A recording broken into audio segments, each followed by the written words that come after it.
What's up, y'all? How is everybody doing? Y'all hear me? Yes? Good. How are you? Yes, I can. Dig it. I always appreciate the 7 that start on video because it gives me something to look at. All right, dig it. We'll get started. What I'd like to do is if you guys will, anything you'd like to get out of today, feel free to put in the chat. Would love to hear. Sometimes we ask in advance. Today, it's just on my agenda to like, hey, anything you want to kind of, something you want me to cover, something you want to learn about, something you want to get out of, put them in here. I'll pick a few as I talk and kind of loop them in to the things we got going on here. A lot of y'all certainly follow me in different places. If you haven't already, we kind of moving, we're sort of merging some of the places we have our community, if you will. We tried out school and it's worked for a little bit. Giovanni, who's on here, if I know there's different multiple pages, but he recommended we use. He introduced me to Discord. So we've been using that. A lot of y'all are in it already, but we're going to use that as kind of a central hub for not only our agency. My internal team is using it from a staffing and operational standpoint. We're using it for our direct agency that we're building out. And then just a general community that follows me that doesn't work with me necessarily is going to have access to our Discord. So we'll have a few different channels, if you will, in the Discord. If you haven't joined it yet, Reese just posted it in the chat. It's just our community Discord. If you're not in the agency, one of the things I'm doing is I'm actually allowing people to see in it. So there's different sections. I'm not going to go through it all, but if you're not in it, join it. It's pretty simply set up. If you don't know how to really open a computer, it might make your head explode. But if you're halfway decent with phone and computer and apps, it's pretty simple to navigate. My team made it, by category, and it's named pretty appropriately. But I am building a new direct agency. We're kind of tagging it the Just Win crew. And there's a section in there, and I'm building a new direct agency, and I'm gonna document a lot of it along the way and share it. So any of y'all that like, I talk about what I do a lot, but now not only am I going to do it, I'm going to share it and document it. And Reese is going to put a lot of the marketing behind it. And Discord is a part of that. All of our new videos get posted in there automatically from YouTube. I share some stuff in there just about personal stuff. We put a fitness section because a lot of people are interested in. I'm trying to like stay in shape, and I'm trying to fight getting old, and it's not working really well, but I'm enjoying the journey. And a lot of y'all do some stuff. So we made a little section if you like accountability and want to talk about what you're doing in the fitness world, health world, being healthy. I'm a big fan of it. So there's a little section in there for that. And then for those that just want to watch the journey of the agency, you can see in it, but you can't type in it. So we let you get a little peek behind the curtain. But if you don't work in our agency directly, I know it doesn't give you access to type, and I'm sorry, but I had to like limit how much everybody could get access to. But there is a generic chat that everyone can share in, everyone can ask questions, everyone can participate in. And I'm going to come up with a way to kind of go live in there on occasion to help as we fill it. I think we have, I don't know, 150 people in there or something like that right now. But join the Discord if you haven't already. I am going to kind of migrate away from school over time if you're in there. And then for those that don't know, or most of y'all probably do because you're on my stuff, we have our workshop. What's in 2 weeks? Is it, Amanda? 2 weeks, I think. I don't know if it's 2 or 3. It's a couple weeks away. June 5th, 4th, 5th, whatever it is. Y'all know. They know when it is. Y'all probably do. If you don't, you going to post it, Amanda? I'm having an in-person workshop in my office. Again, I'll assume most of y'all have seen it because we marketed it, and I don't want to push you to death. If you have no clue what I'm talking about, you can click on the link there. But it's a 1-day in-person in my office. Day 2 is going to be with Cody. If y'all know and follow him, he's having an event here. So we coordinated 1 day at my office, VIP, mastermind, dinner, an event at my house that evening. And then next day, if you come to our workshop, everything at Cody's is included. So we'll get you in there, tickets for free to that part as well. What I would say is, I want to see if any of y'all typed anything in there. Did anybody type actually anything that you want to get out of today? Are y'all playing shy today? Got your book, finished it in 1 day. Thanks, Mindy. I appreciate it.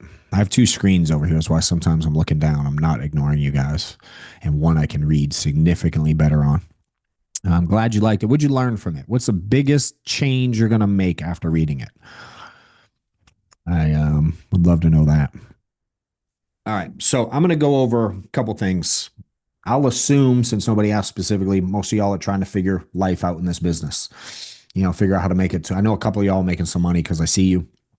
But I find there's a lot of commonalities in people that are stuck. And I think we can hit a lot of plateaus in a lot of different areas in life. Many of y'all have probably done that. Maybe in your, I don't know, personal relationship, marriage, boyfriend, girlfriend world. Sometimes it's great and sometimes it's a pain in the ass. Maybe in your health journey, sometimes it's amazing and sometimes you can't stop eating cookies. And maybe in your business world, sometimes you sell a lot and sometimes you sell nothing. If you haven't figured it out yet, that's kind of life. It's there's always obstacles, there's always hard shit to come through. And even when you think it's good, or even when you think someone's killing it, the amount of work they're doing to get there is hard to see because you can't follow someone 24/7. But I would say when I look at most people that are lacking success financially, they tend to lack discipline and consistency in most areas of life. There's very few people that are disciplined as shit in one area and undisciplined in the other. It tends to happen more with health, especially with sales guys, right? Giovanni, we start selling a lot, we get fat. That tends to happen. I got the Chick-fil-A belly when I sold for like 4 years, and I got up to like 250 and I don't know, shit, 25, 28% body fat. It was kind of disgusting. And I didn't like it. Any of y'all run out of breath when you tie your shoes? I don't know if you're at that stage of unhealthy like that. That's where I was at, and I was like, I got to fix this.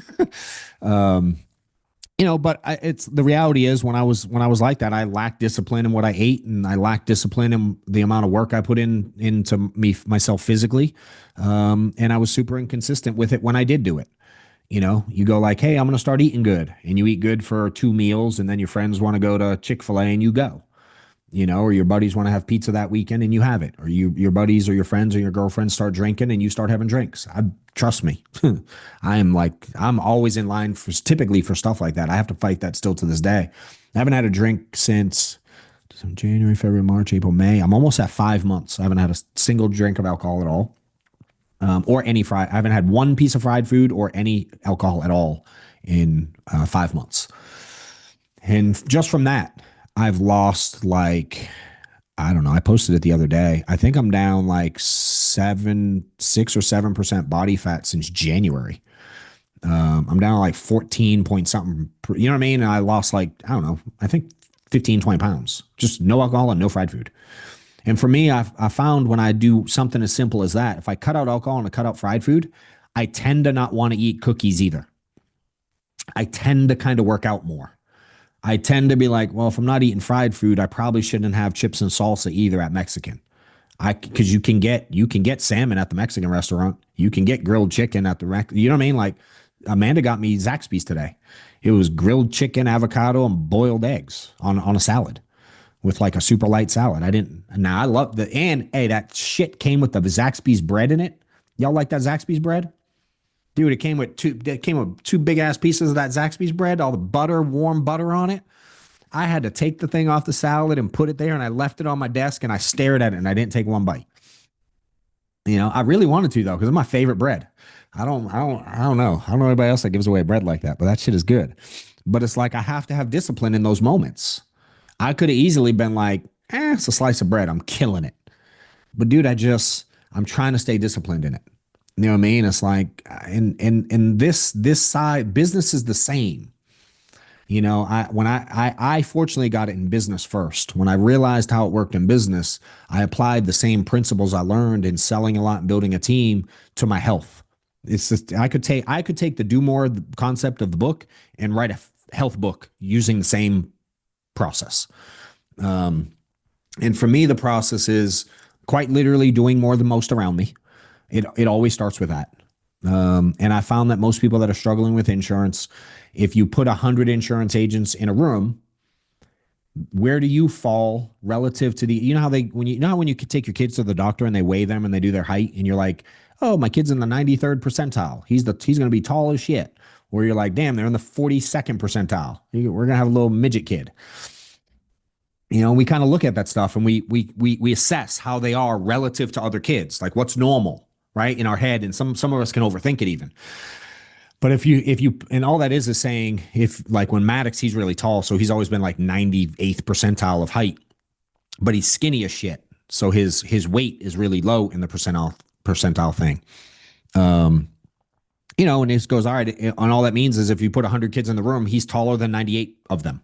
I don't know if y'all know, I didn't know what that percentile thing means until kind of recently in my life, which is weird. But same thing is, so if we put 100 agents, insurance agents in a room, and we said, who gets the most leads consistently? Who makes the most phone calls and does prospecting consistently? Who's role playing and studying their craft and working on their skill? Like, who said their phone script out loud today just to study it? Who studied their product in the last 3 days? Who studied someone elite at exactly what you do and mimic their presentation in the last week? You know what I mean? If we put 100 of y'all in the room and we say, where do y'all fall percentile wise, percent relative to other agents? I just know the ones that are at the top, it tends to work out better for them financially. You know what I mean? So for me, it's like such an easy hack.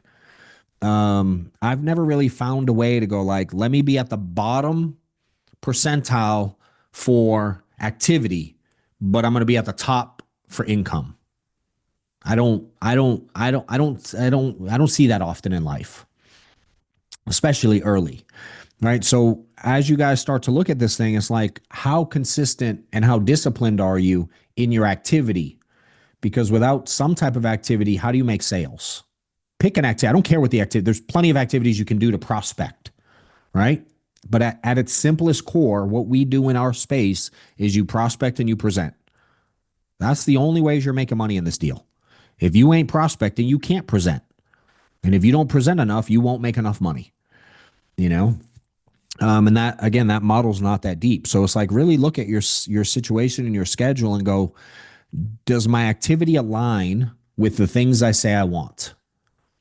And the discipline part of it is, when it doesn't feel good, do I do it anyway? You know, when I'm having a shitty day, do I still do the activity I said I do based on the things I want? You know, when life gets in the way, do I still do it? Or do I make an excuse? And then I sell myself on the excuse. And then do you buy the excuse from yourself? When I'm doing all this workout stuff, if y'all follow the fucking training I'm doing for these events, it's like, it's kind of stupid when I verbalize what I do. But I have to put a lot of hours into running, hiking, and walking right now. And Virginia, you walking on the call? I like you getting it in. I should be doing that shit. I need an incline stair stepper for when I'm doing these, man. Imagine how bad it'd be. I'd be out of breath so bad.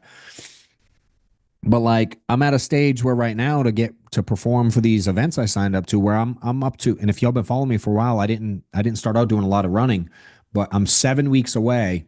And part of my training right now is a 5K every day. Every day I have to run a 5K for the next 7 weeks, which is 3 miles for those that don't know. And in addition to that, I have my workout I have to do, the strength side of the training plan. So last night was box step ups with a weighted vest for an hour and 55 minutes, in addition to the 5K. How many times during the 5K and the fucking 3,000 step ups with 20-pound vest on me did you think I went, why am I doing this? My knees hurt. My legs hurt. I'm sweating. My underwear are soaked. My socks are wet because my sweat's dripping from my t-shirt to my socks down to my shorts down to my socks. I didn't want to keep going. And then I had to get up and do it again today. I did a 5K this morning, and I have a core workout later. You know, but right in front of where I do the step ups, I have a big rack. You'll seen those weight racks where you can do a bunch of shit with it. Has the band, what do you call them? The cables. It has like cable stuff. It has free weights. It's a pretty badass rack. Right in front of it, in the center where you would do pull-ups from, there's like a little loop that you can hook in one of those. I don't know. I forget what they're called. You can hook stuff in it. And for me, I hung a medal of where I did this event, and I didn't finish last year. So like, this motivation to me, because it's something I said I want to do, because I didn't accomplish it the first time, because the first time I winged it. I didn't follow the training plan. I was like, I'm in pretty good shape. I'll just fucking figure it out. Well, the mountain kicked my ass. Right? And so I had to look at myself this year and go, why did it kick my ass? Dude, I didn't do the training. I was in good shape. I was working. Relative to most people, I was in good shape. Right? But most people where? Relative to most people at Planet Fitness, I was in great shape compared to them. But you put me on a mountain with people who trained. You know what percentile I was in with them? I was at the fucking bottom. I'd get 60-year-old ladies smoking by me on the mountain because they had prepped and they had done more reps and they had done more climbing and they followed the plan. And so I had to look myself in the mirror and go, dude, someone that says they're willing to go do stuff and do whatever it takes, you sure did kind of fucking wing it. And so yesterday, as I'm doing my workout, when I was feeling like, damn, my knee hurts and my ankle hurts and my hip, I'm almost 50. Running a 5K a day when you're not a runner is fucking hard. I assume running a 5K a day when you're a runner's hard, but this shit's a pain in the ass. And then I'll sporadically have a long, like Saturday, I have to do 12 miles. 2 weeks ago, I had to do 12 hours. I did 40 miles in 12 hours in one day on a hike. It was part of the training plan. But yesterday, man, every time I wanted to quit, I was like, but you said you wanted to finish the event this year. You keep telling people you're going to do it. You keep saying you're going to prep for it. You keep saying you're going to train. You know what I mean? The kids were coming over last night and they were going to play in the pool. And I'm like, I hadn't done it yet. And I'm like, I want to go play in the pool, but I have to train. You know what I mean? So it's like, you guys have the same situation on both sides. You got it in life and health. And I'm sure, right? We're trying to figure out the money. I have an advantage today in the time I can train because I got the money coming in either way. You know what I mean? I didn't always have that ability.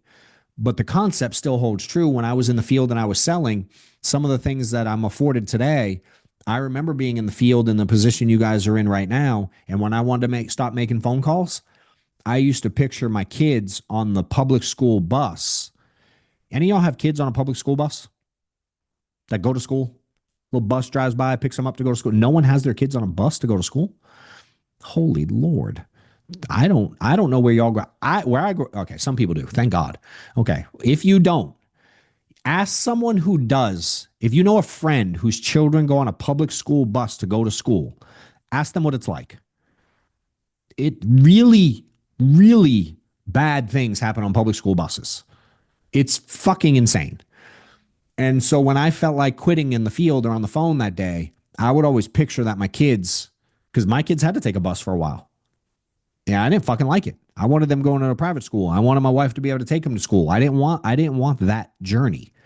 When I grew up in the hood and went to public school, but I never took a bus. I always walked to school. So I didn't know what bus life was like. I knew what public transportation was like, but not a school bus. And I found out when my daughter got to high school, I was like, oh shit, that happens on the bus. And, so when I wanted to stop, I would picture that stuff. When I didn't want to keep recruiting, I would picture the house we were in and be like, dude, my daughter Gabby and my son Braden had to share a bedroom till they were like 12, 13 years old. Like boy, girl share. You know what I mean? I'm like, I didn't want that. But fuck, I had 5 kids in a small house. That's what had to happen. For a stage. There was a stage where they had to share rooms. There was a stage where the kids' playroom was my office. And I would get frustrated dialing because they wanted to just play with their little kitchen set. You know what I mean? And I'm like, I can just dial later and let them play. I wanted to do that, but I couldn't. I had to kick them out of the room because Daddy had to dial to make money because we want to get a bigger house and send you to a nice school. Remember? And so as you guys start to do this thing and you struggle with the discipline and the consistency, I can just tell you from me, what got me to stick to it is quite frankly, guilting myself for giving up on the things I say I want. I just call myself out. Hence the DBAB and the get shit. All the terms y'all hear that I put out there, marketing. That's all that just got out because people hear how I talk to myself. And so when I want to quit, I tell myself, don't be a bitch and get back at it. You said you want this. How bad do you want it? Are you going to quit on yourself? And I literally talk to myself. And I will guilt myself into continuing to push for the things I say I want. Because in the logical moment, everything you want makes sense. And all the things you say you're going to do make sense.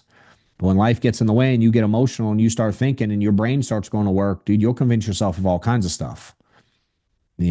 So I had to be careful. It's like for us old folks, maybe I don't know, the kids shows today, but where they had the 2 characters on the shoulder and one is telling you to go do the bad thing and one's telling you to do the good thing. You got to learn to control that shit, and it's hard, because life is life. But The part I want you to explain to you guys is everybody has that. And I found for me, excuse me, if I have those things written down and I have them mapped out and I don't have too many of them and I believe in, and I actually believe in them. For me, and I was talking about this on a call I just got off. When I put things down on paper, I then go chase them. It's a daily effort to chase that thing that I say I want. And like, I want to be in good shape. And again, as you get older, it gets significantly harder. But I've had health issues. For someone in really good shape relative to the Planet Fitness people and planet relative to most people, general people, I had a lot of health shit going on. I had some kidney issue stuff going on. I had high cholesterol, high blood pressure. I had some I got all kinds of shit going on wrong on the inside. And I'm like, damn, imagine what being really unhealthy would be like, how bad it would be. Because it's pretty bad and I'm kind of healthy. And so I started looking at it at a different level and I'm like, dude, I don't want to deal. You see our clients, like any of y'all ever gone to see a client and they pulled out the box or the bag or the grocery bag or the storage thing of medicines? Like, dude, you don't take care of yourself. That's the future, to be clear, especially if you fall into the medical system where here's the issue, here's the pill. And they were doing that to me. High cholesterol, they're like, here's a pill. I found out the reasons why I have high cholesterol. It's not because of the way I eat. There's other factors, you know? But that motivates me a lot to keep pushing health-wise when I don't want to. When that Zaxby's bread is on there, dude, I think about the high cholesterol I don't want. You know what I'm saying? Like, just when people are around, and it's hard because I still go out with all our circle. If we go to we have a little country club, the kids and our little friend circle go to up the street. And when we all go out to eat, dude, they all get dessert. They all get drinks. They all get fried stuff. And I sit there and I eat my grilled chicken and salmon or filet and, get the salad bar. And I just say no to the other stuff. So you don't think I get made fun of? I get poked at, especially the more they drink, the more they fucking poke at me. You know what I mean? And no different than y'all in life where you're trying to do your thing and people are telling you you're stupid for doing it, or that can't work, or there ain't no money in that, or they were lucky. They're here because of ABC. You're going to get that same fucking pressure from people in business as you do if you try to eat healthy and try living extremely healthy and continue your current lifestyle around the people you're around today. It's fucking hard because you have all this pressure of people just eating whatever the hell they want. And business, y'all are dealing with the same thing on business. You have all this pressure of all the people around you, or you're so isolated, you don't have good people around you getting you excited that when someone tells you it's hard, you start to believe the shit. When someone tells you it's not possible to live different, you start believing the shit. When someone says you can't make 250 grand, 500 grand, $1 million a year, you start believing it. I just don't believe that shit. I'm like, yo, if someone can make it, why not me? And I won't stop chasing the things. And I think discipline and consistency is the hardest part for you guys. And I share the definition a lot. I put it in the book. It's one that I had to Google a lot when I was new, which is why I know the definition so well. I've had to literally Google discipline versus consistency 500 times in my life because I didn't understand really the difference. And I don't know if I'm alone in that or if y'all think I'm retarded, but I actually didn't fully know the difference. Like as an adult, like a grown ass man in insurance, I didn't really grasp the difference between the two. And the best definition I ever saw that I liked, I put it in the book, and it's like discipline is the ability to do things in the moment when you're not currently motivated to do them. Discipline is the ability to do things that you said you would do when you're not currently motivated to do them. That's what discipline means. So in the moment when you're not willing, when you don't want to do something you said you would do, if you don't do it, you lack discipline. Period. Consistency is the ability to do those disciplined things over a long, inordinate period of time. Not over the course of a week or a month or a year, a long, inordinate amount of time. Hey guys, just created something really cool. And if you want to be part of it, join the Discord group I just created. The link is going to be in here. It's a dope environment. You can chat with others that are kind of in the community. You can see behind the curtain of our agency, have access to all kinds of stuff that we got going on, events, and my staff is in there. We have agents in there selling, me helping agents and sharing information. We're going to, as we build this thing out, share everything out there with all of you guys. So again, follow the Discord if you want to be part of everything we got going on. Join it now. We'll see you in there. Hope to help you more.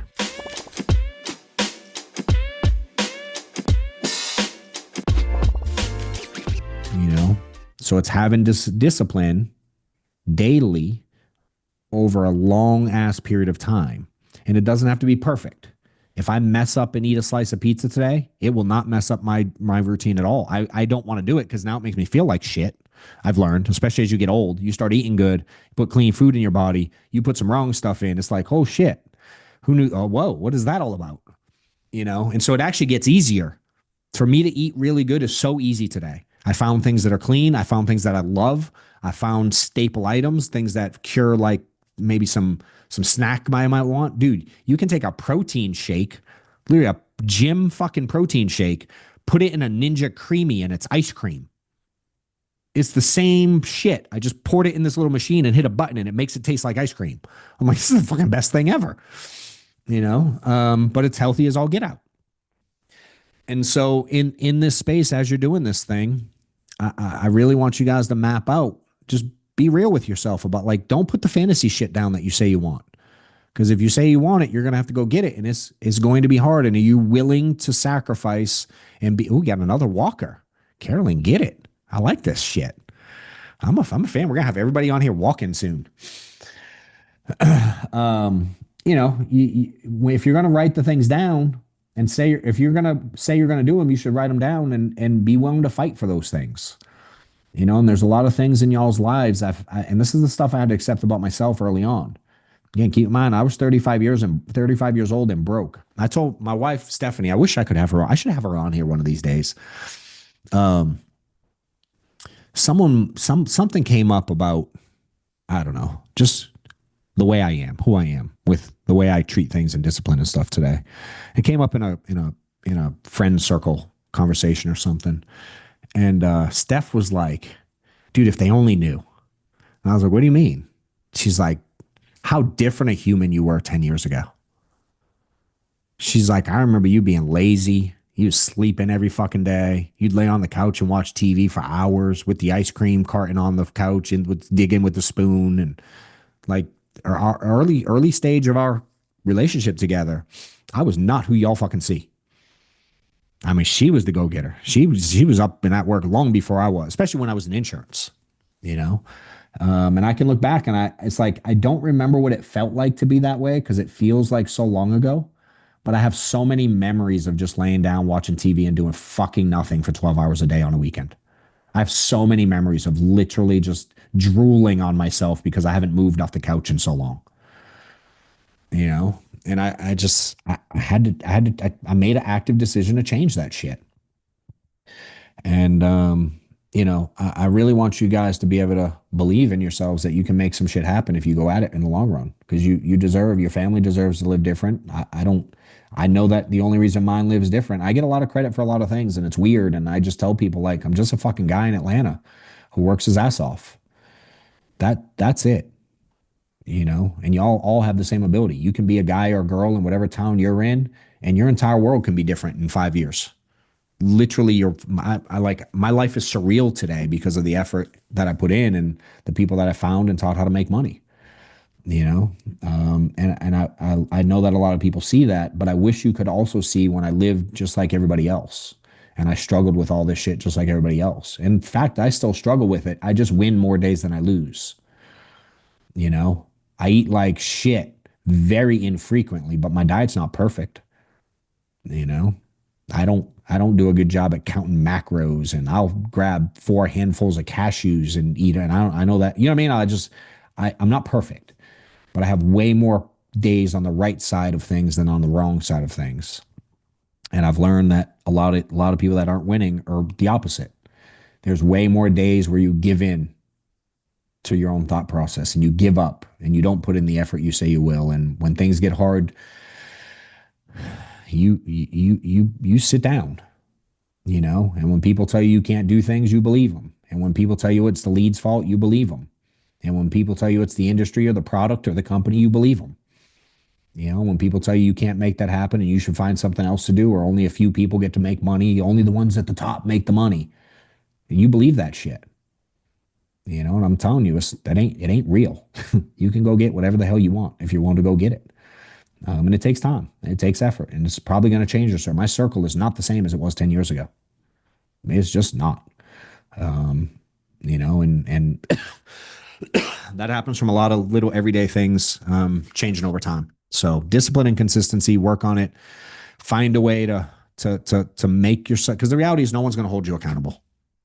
Everybody's looking for accountability. Fair. Everybody wants accountability. I think it's kind of fake. I think you can have running buddies, and that's cool. As I train, if I train with other crazy people, it makes it a little easier. As I build this business, I build it with other people who are going through similar issues. It makes it a little easier. But dude, at the end of the day, if I fucking quit today, you know how few people would come to my house and be like, yo, you good? Fuck, like almost nobody. They would let me quit. And the world's going to fucking let you quit on yourself too if you do it. So no one's really going to hold you accountable. I can pretend, but quite frankly, y'all quit. I'm going to go home and go to sleep tonight too. You know what I mean? So it's like you're going to have to learn how to be self-accountable. You're going to have to learn how to put things in your life that make you accountable. You're going to have to learn how to trick yourself into doing things or remembering things. I have all kinds of little hacks because I know me. Like you all know yourselves. You know your flaws. I go to this doctor now. I talk about a lot because she's like fucking changed my entire world. She's allowed me to understand my health in a way I've never understood it before. And she told me recently at one of our follow-ups, she was always surprised that I followed like the protocol that she gives me. She tells me exactly what to do, what to take, frequency, how much, when, all the shit, and I just follow it. And it's a lot. To change your entire self internally is a lot of work, with not only food but supplements and kind of what you take and all that jazz.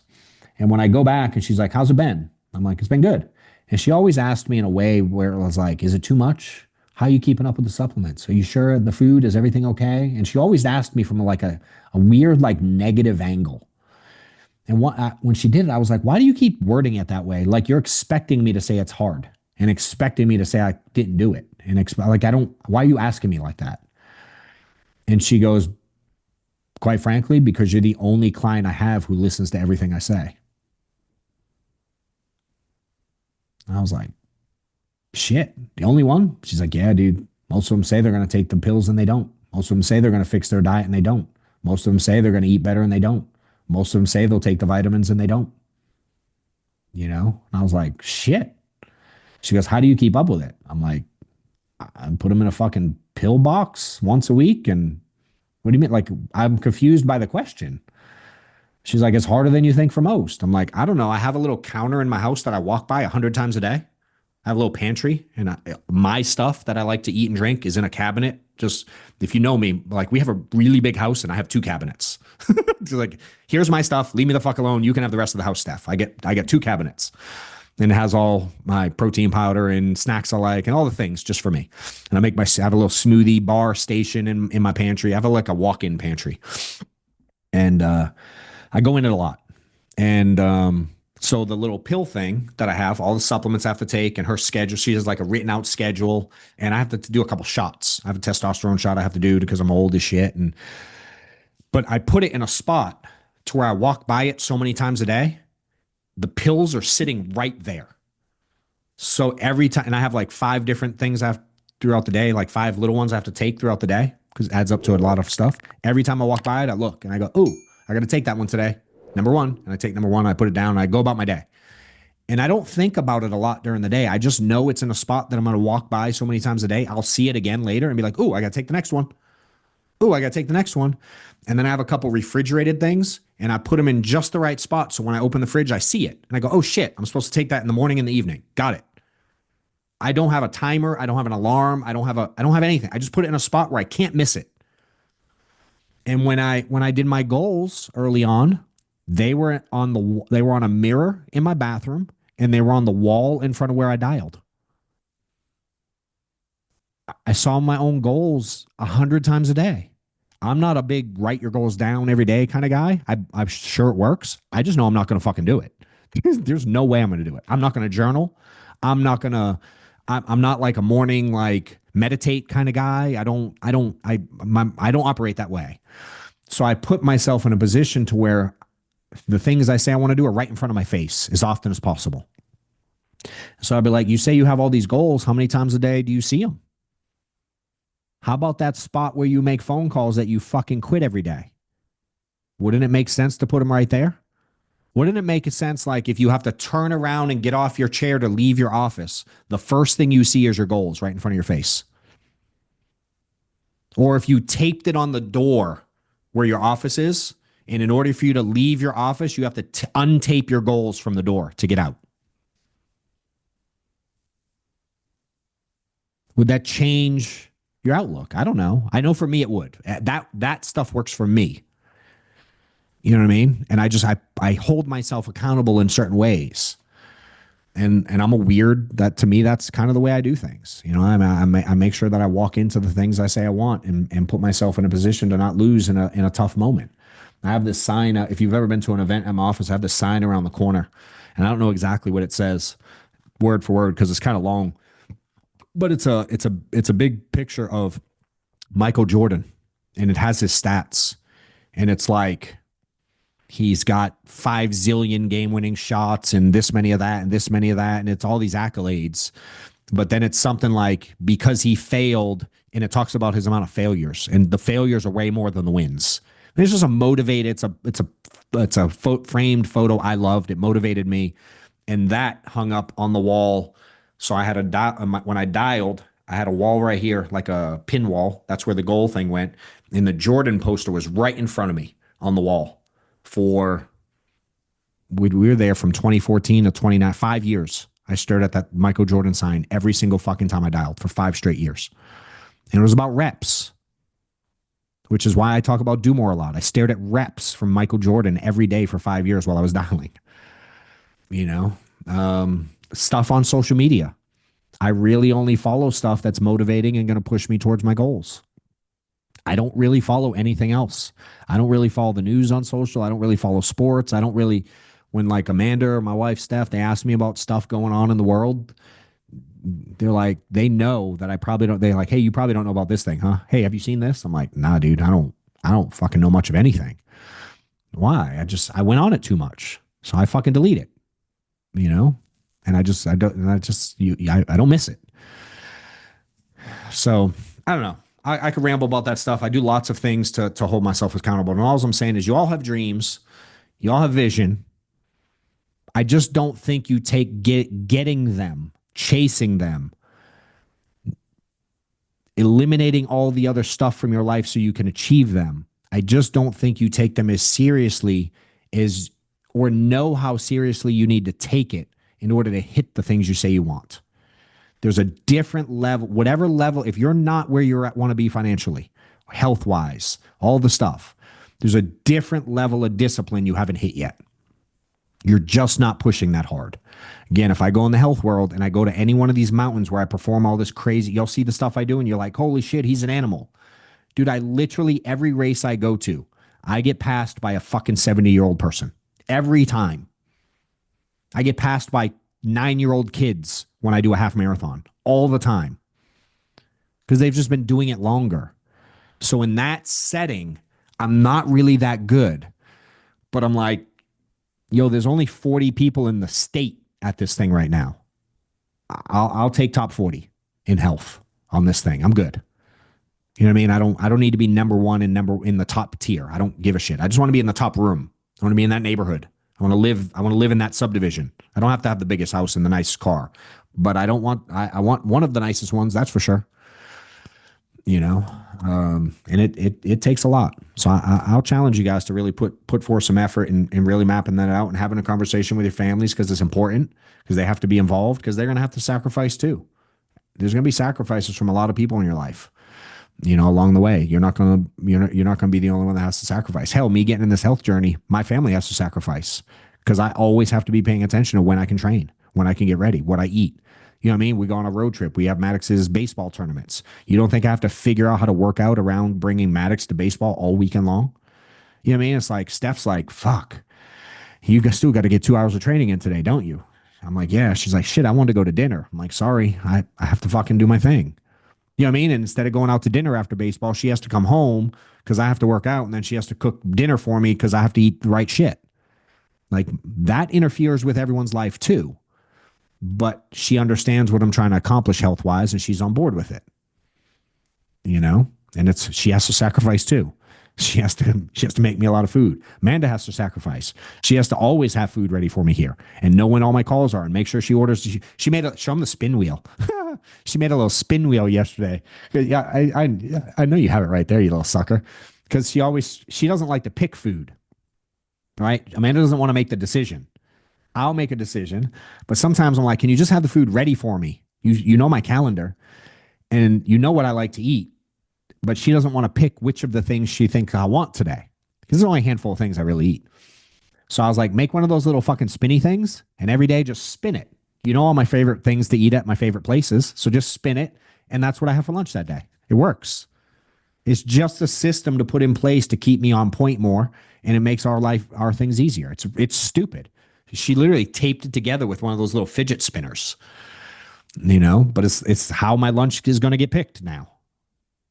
And so things like this are kind of easy. They're quirky, but they work. Let's see. I want to look at the comments real quick. Hold on one second. Let's see.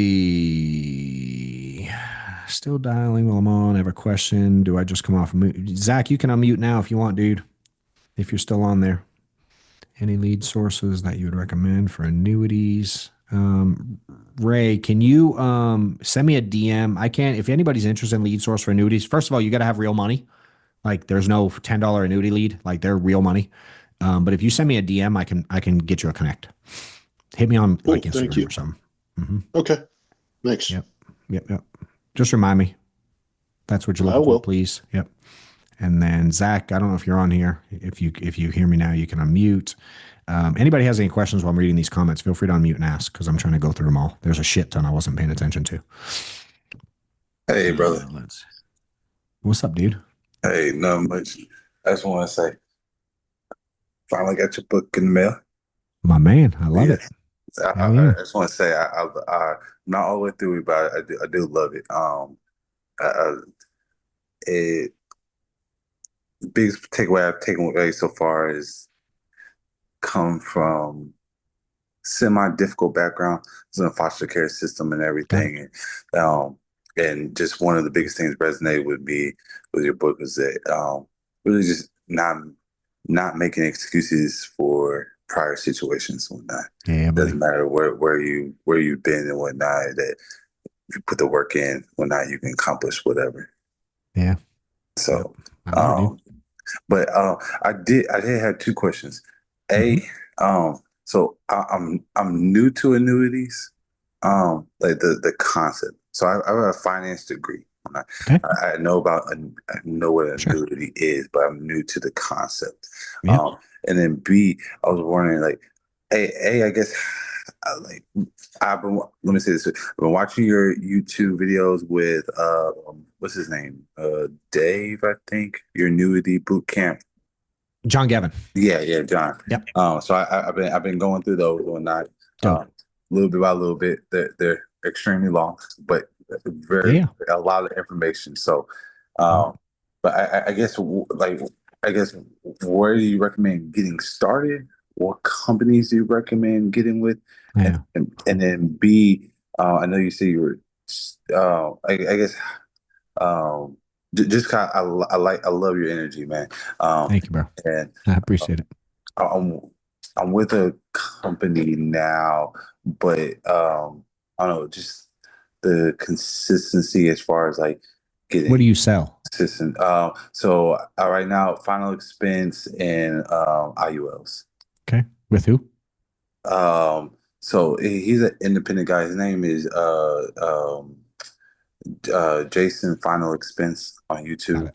Okay, cool. Mostly irrelevant. I was just curious more than anything. See if it was someone I knew. Cool. So, I mean, I think the boot camp is certainly a good place to start.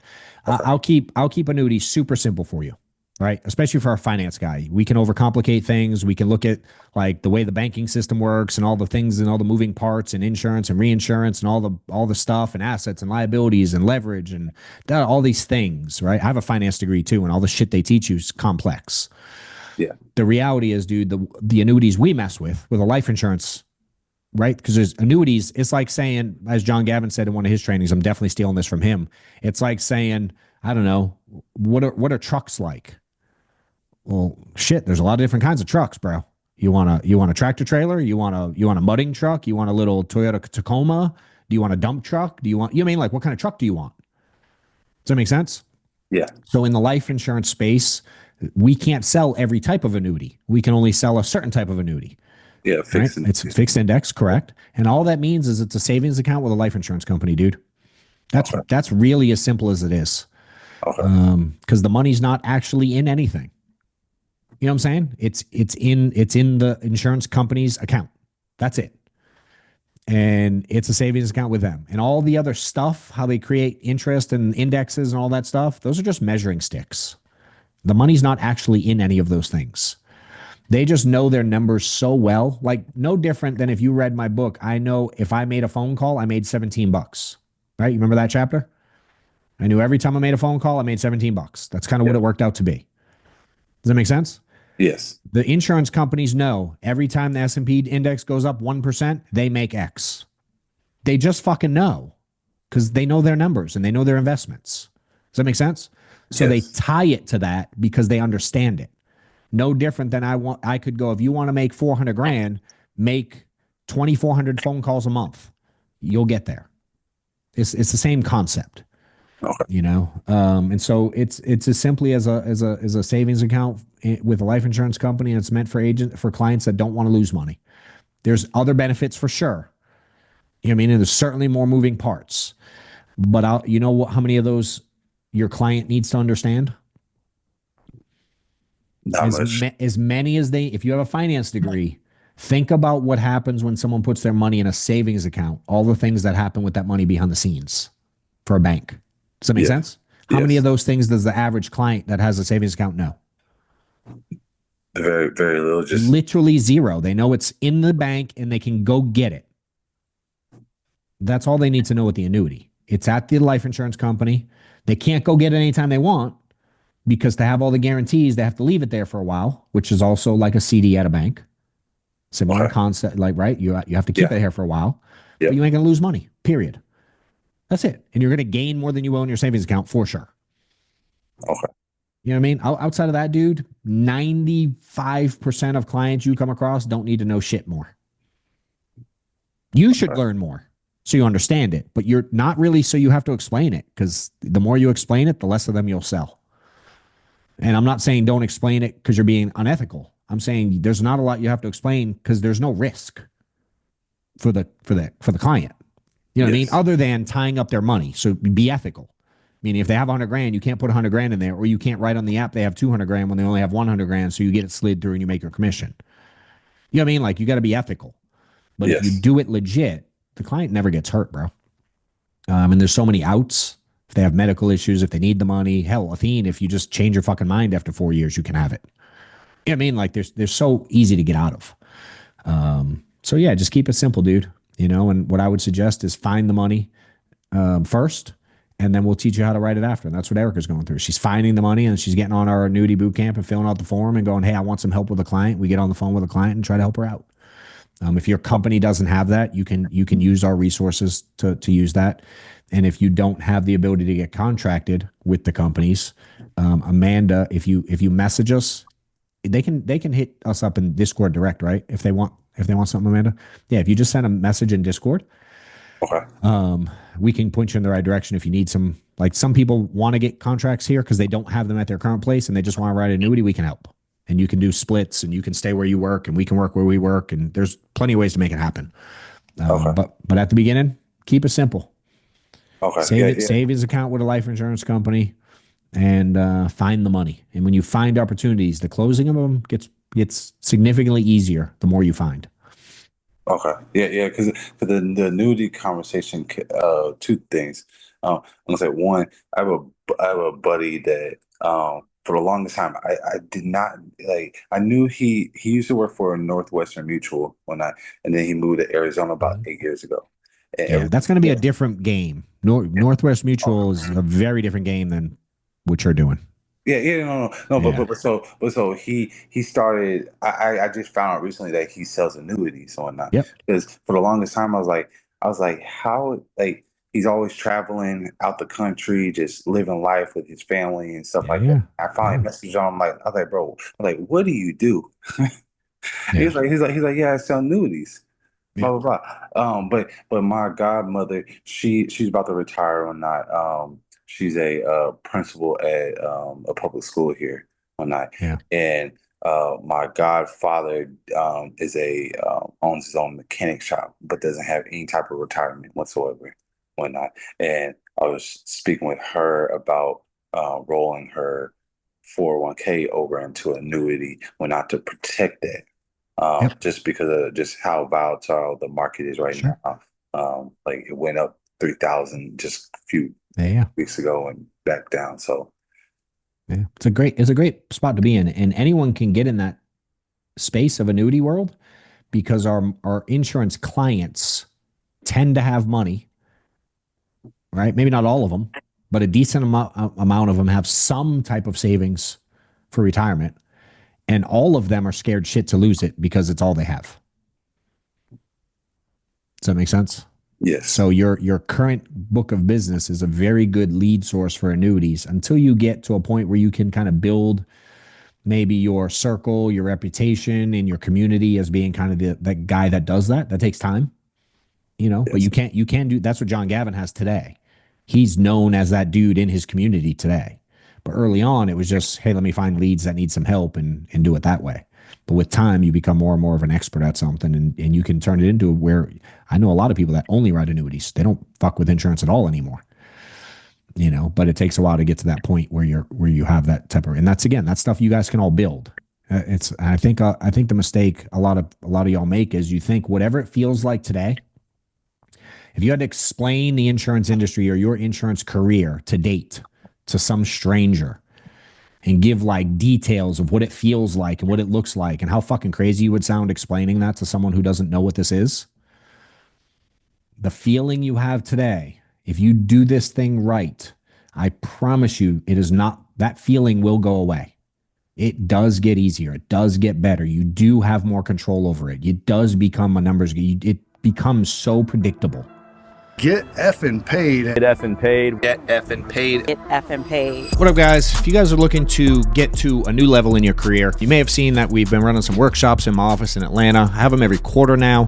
The last one sold out fully. It was a massive success. A couple different levels. You can attend just a general ticket, get you in the door, listen to 2 days of training, interactive, workshop style. We really dive into what you got going on and how to get to new levels. If you're looking to be in a new crowd, higher level up, I have a private mastermind. Last one was at my house. It was insane. All the value that everybody added to each other, and we had a good time. And I heard it was way underpriced relative to what people got out of it. You can check out some of the testimonials here, I'm sure. But if you'd like to attend, click the link below. I do them every quarter. The date will be around here somewhere. Look forward to seeing you there. If you are in the insurance industry and you're looking to scale and grow your business, I highly encourage you to check John Wetmore out. Honestly made the cost of the event back in like the first 2 hours of being here. If you want to win and you want to grow, I'd get around John as much as you can. John Wetmore is a beast. So much value in everything that I've learned here. It is worth the price of admission. Make sure you get to the next one.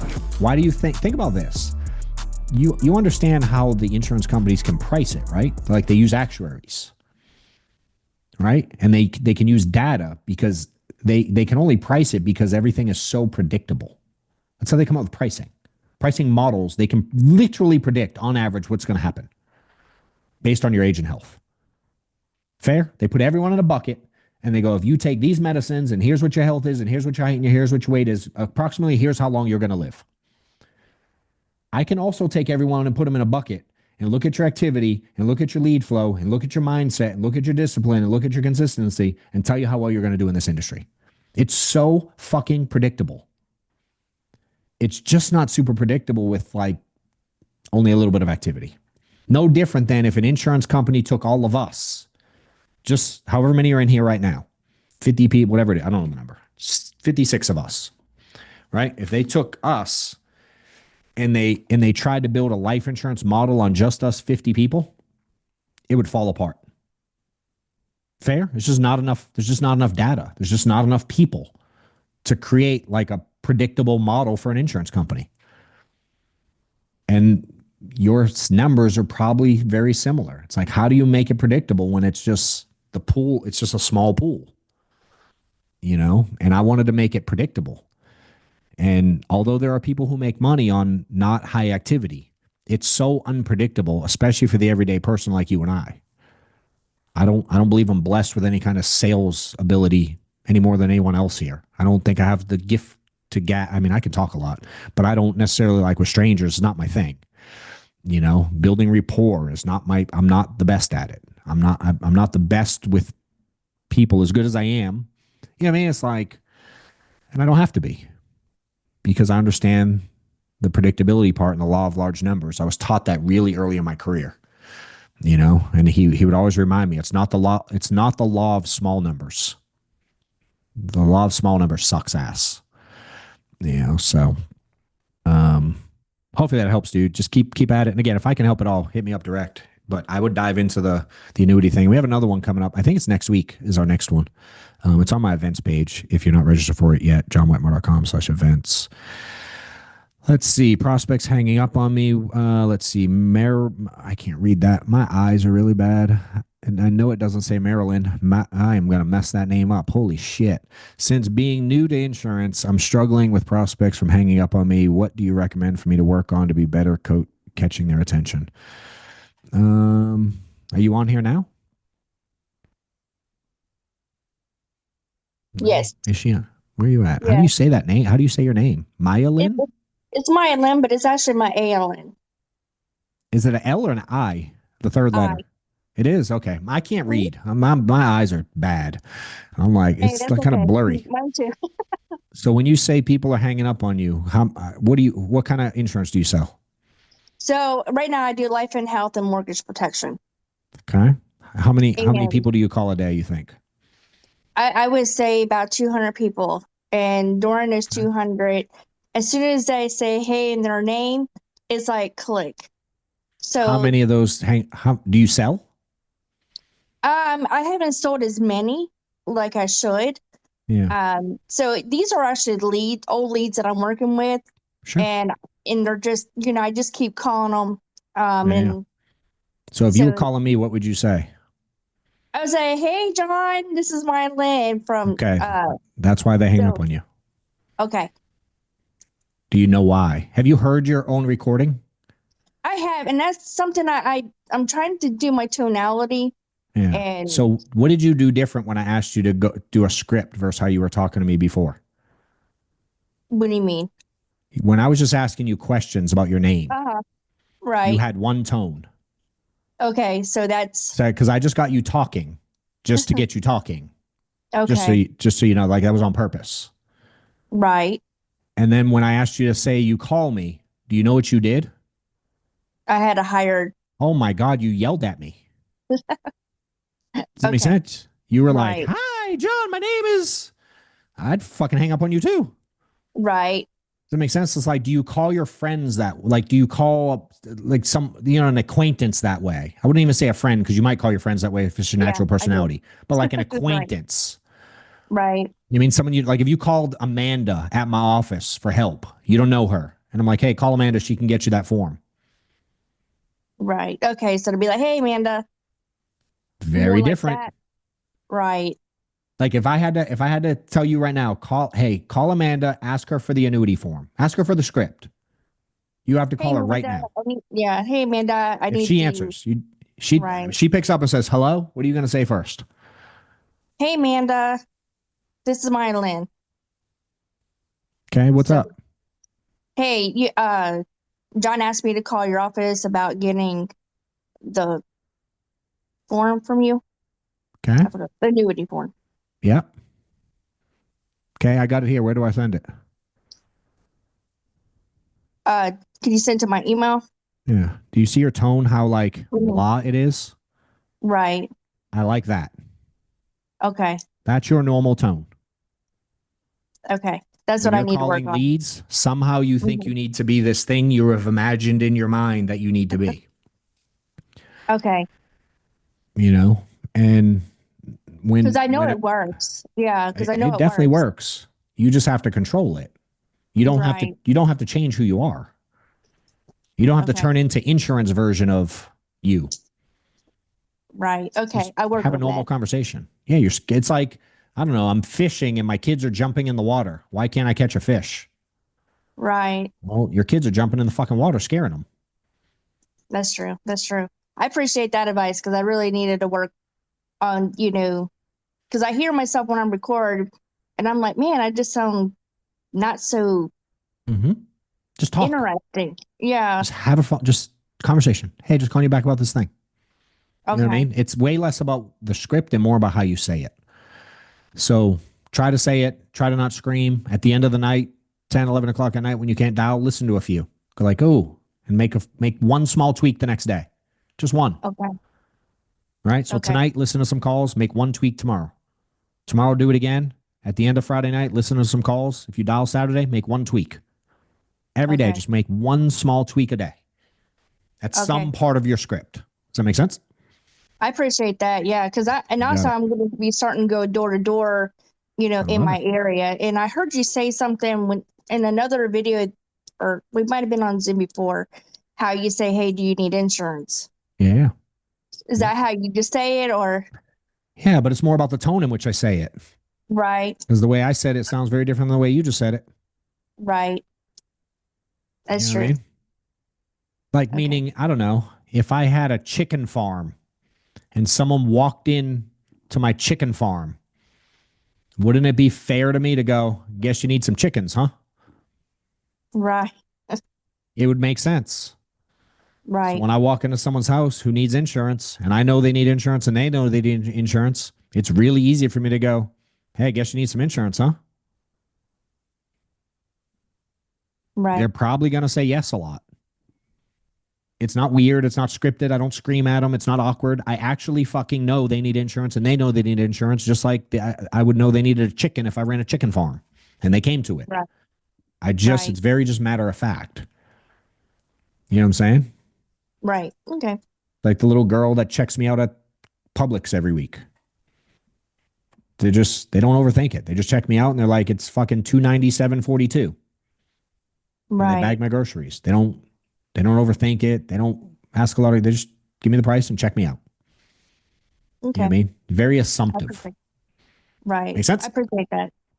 Cool. Let's see. When it comes to being successful in this industry, how crucial is it to invest in leads versus working strictly in your warm market? It totally depends. So let's say JLP, IP. It's that damn tricky middle one I can't read again.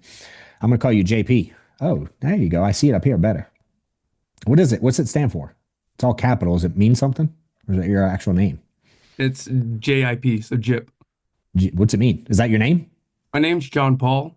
There we go. Shortened is JP and shortened again is JIP. One of my uncles gave me the nickname. JIP is not shorter than JP. One syllable versus two. Oh, fucking tricky. You got me there. There we go. Smart. I like it. JIP. I like it. I dig it. I dig it. Dude, I think what do you work leads now? Are you warm market? I assume you're a warm market guy based on the question. Primarily more market, but I do see a lot of other folks in the industry working the leads. So how much they're it's like asking, I don't know, is buying commercials better for business than going viral on TikTok? Kind of depends. You know what I mean? If your warm market can get you to talk to 30 people a week and you can pick up 10 apps a week and you can make $500,000, don't change a thing. You know what I mean? But if your warm market says you can only talk to 3 people a week and you're begging friends at a barbecue for insurance and you're not happy with where you're at financially, you need more clients. And so what are your options to get more clients? It's to go ask strangers, cold, right? It's to cultivate business somehow, networking, things like that. You got to cultivate it in some form or fashion, or you can have marketing dollars. And you can pay for leads, you can pay for TV ads, you can pay for mail to drop, you can pay for billboards, you can pay for sponsorships, you can pay to host events, you can run seminars, you can do lunch and learns, you can go to old folks' homes. And I talked to a guy who's coming on the team. He goes to old folks' homes, like developments type things, and he plays bingo with them. And in exchange for him going to play bingo with them, they let him do a final expense presentation every so often. He doesn't buy any leads. He makes a couple $100,000 a year. He plays bingo with old people. You know what I mean? Like, I've seen it all, dude. The reality is our business is made up of prospecting and presenting. That's the game. And some of us either can't or don't want to do one or the other, whether it's buy leads or go warm market, cold market. I didn't want to do friends and family. I tried it. I hated it. I felt icky. I still don't really tell my circle what I do. Really. They kind of know, but I don't, any of our friends I'm around some people with money, and I ain't written none of them shit. Cause I don't know. I'm fucking weird. I'd rather buy a lead. You know what I mean?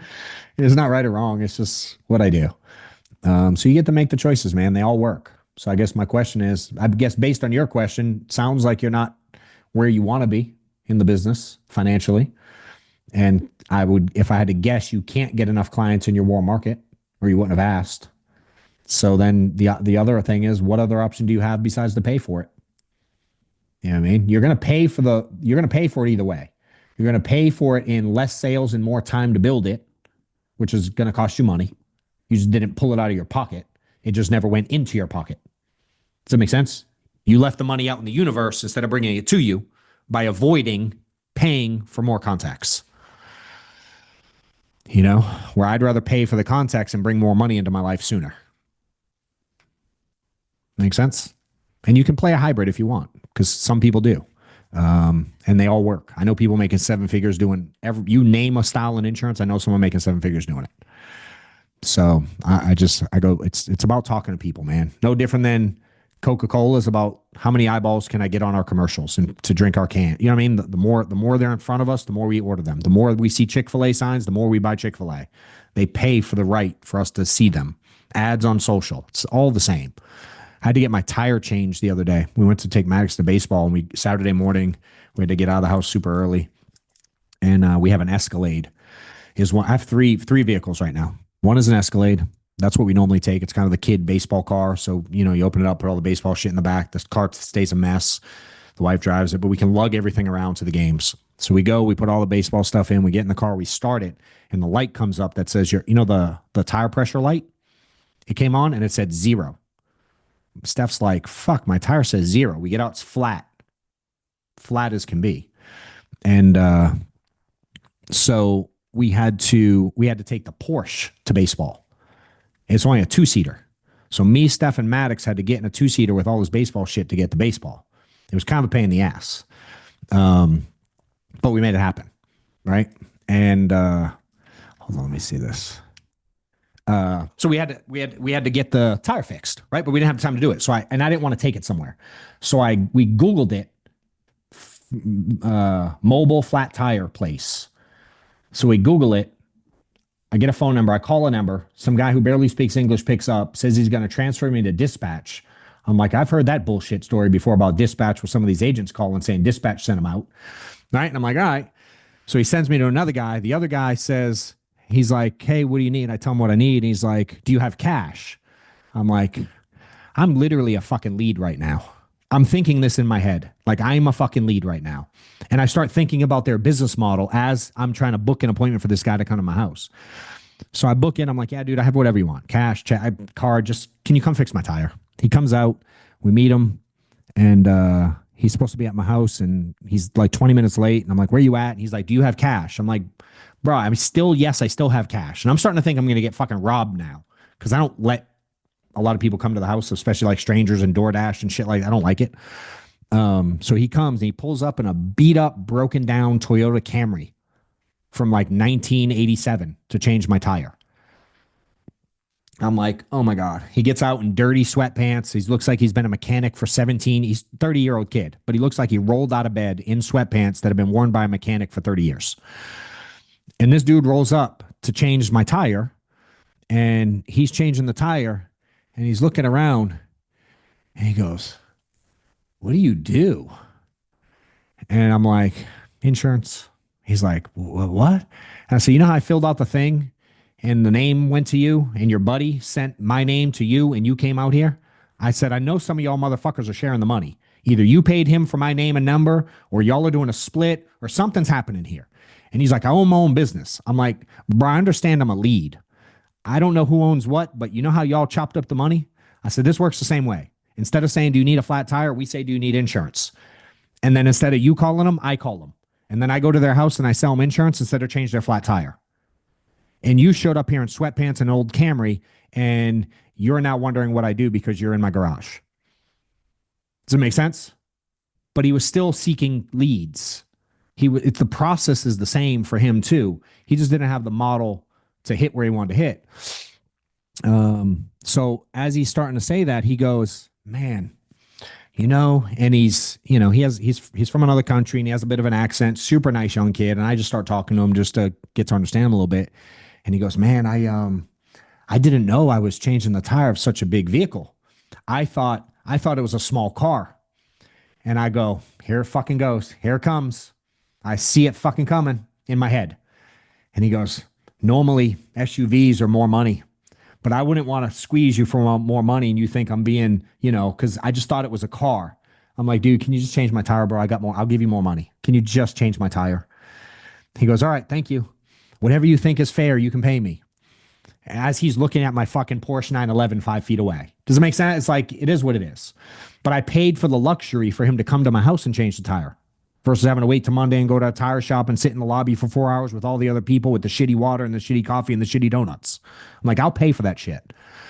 So he comes and he goes and he changes, he takes off the tire and he shows me the hole and he's going to plug it. And I'm like, all right, so you just plug it and that's it? He's like, oh no, I'll be right back. Meanwhile, I already paid him. I gave the guy $200 in cash before he finished. I'm a big pre-tip guy. Just pay first because they tend to give you better service after. And he's like, I gotta run up the street.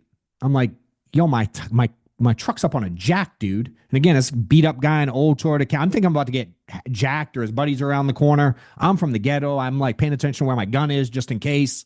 I'm losing it. Dude, he had to put my tire in the backseat of his Camry and drive it to a gas station to get me air. So he drove my tire to a gas station, filled it up and brought it back, put it on, left. The next morning, Steph gets up to take Maddox to school. And now the tire pressure thing comes on. And I don't know if you know anything about tire pressure, but mine go at 34 is typically the air pressure number that it has to hit before it's low or high. He put it to 60. So Steph had to get out and put a key in the fucking tire to let 30 fucking pounds of air out of this thing. But I had to respect the dude's hustle. He just put a fucking ad on the internet that said, do you need your tire changed? And he finds dudes like me who are willing to overpay for it to have him come out and change their shit, but he ain't making no money doing it. But he's out there hustling his face off, and he drove an hour plus to my house because I'm in the state. I live in a nice place outside of the city. And he's like, this is far. I'm like, I hear you, but you just got paid $200, and I was just a lead. So it's like, he's just hustling. He's a 30-year-old kid hustling his face off, and he changes 6 or 7 tires a day, he told me. I'm like, shit. You know what I mean? Drives all over fucking Atlanta, changing tires with a broke down Camry. No equipment, no lift, no fucking uniform, no protocol, no instructions, no website, no email campaign, no CRM, nothing. Just out fucking straight hustling. You know what I mean? And it's like mad respect. And so Chip, you get to do the same thing, dude. This game's a hustle, bro. You have a license to print money. You don't have to just do one thing. It doesn't have to take 20 years to build. You can go see 10 people today, dude. If you're willing to pay for it.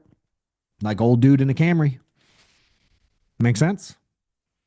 Now he'll probably come work for us at some point. Yeah. It's like, damn. But I love people giving people a vision. You know what I mean? It's hard to not have respect for the guy who's out hustling. And y'all have the same ability and step instead of making 175 bucks and 200 with a tip, even though he kind of scammed me out of it. I was like, well, shit, y'all can do the same thing. Go see 7 people and make a couple grand with your license.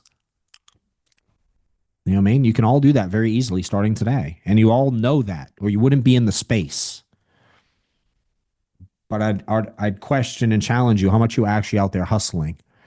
And when you combine that discipline and that consistency and hustle with training and coaching from someone who's actually fucking done it, who can actually tell you the shit to do, who can tell you when you're doing things wrong in a split second, it's lethal and deadly how successful you can be. And I had that in my life. I put in the one side and I had mentors that told me every step of what to do because they had made the money. I didn't work with jackasses. I got very lucky. And I think I put myself in positions to get very lucky. And the action made those people want to help me even more. You know, but it was a deadly combination, which is why I do a lot of this stuff, but I can only do it so much. So we have the different coaching programs and workshops and all the other stuff I offer because it's needed, especially in our industry. You know, there's unfortunately a lot of people give up too soon and can't really point you in the right direction. So I try to be that for a lot of y'all. So hopefully that helps, dude. I'm going to kind of wrap with that. I know there's a few more questions that came in here and I kept talking. So I'll take notes on them. And if I didn't get to anything specific, feel free to shoot me a DM or something if I can help. Otherwise, do we have the next one, Amanda? Come here, look at that. Before Reese put it up before I even finished the fucking sentence. June 30th is our next one of these events. You can register at the link right there. Again, if you haven't registered for the workshop that's in my office, I think how many seats do we have left in that, Reese? I know there's not a lot. I only have 32 seats in my training room down here. 3. You got 3 left. We only have 3 seats left. Yep. Legit, like not a fake. Like we actually only have 3 left. It's fucking great. Excellent. I didn't know that. It's good. So I go to get the reason I say that, I go to get a car wash yesterday and I pull up and I'm like, hey, I got 45 minutes. I don't know if that's enough time, but whatever you can do in 45 minutes, I'll take. And then I have to leave. And he goes, oh, it's $55. I was like, all right, cool. And he goes, hey, right now, like for a limited time, you can get this for only $40 a month if you pay now. And I said to the dude, how long you been working here? He said, since August. I said, have you told every person since August that this is a limited time deal and they can only get it today? And he cut up laughing. It was like, I'm like, just charge me, dude. That's good. I'm in. Sign me up. I'm a sales guy. Sign me up. So I was just curious if Reese was playing, but yeah, we are going to fill up for sure. Do we still have more of the VIP ticket? Can they still get those or those squash? Like we still have, they can get that still.